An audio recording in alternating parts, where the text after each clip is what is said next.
relation. C'est deux personnes qui sont face à face et qui se parlent.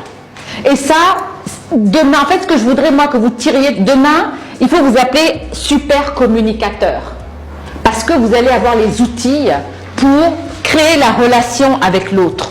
Donc la relation, on va le voir ensemble, c'est quoi la relation avec l'autre? Comment est-ce qu'on crée une relation dans laquelle on tient compte de l'émotion de l'autre, on tient compte du langage de son corps, on tient compte du langage de son cerveau, on tient compte de ce que l'on ressent, de ce que l'autre personne ressent vis-à-vis de soi.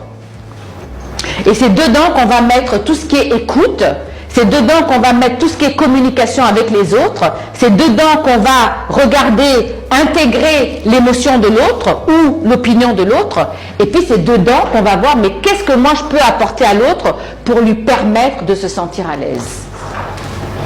Ça, on le voit tous les jours, comme je disais. Aujourd'hui, on utilise la PNL dans la vente. On utilise la PNL, actuellement, moi je fais des cours de médiation, on l'utilise dans la médiation. On l'utilise dans le coaching, comme a dit Hélène.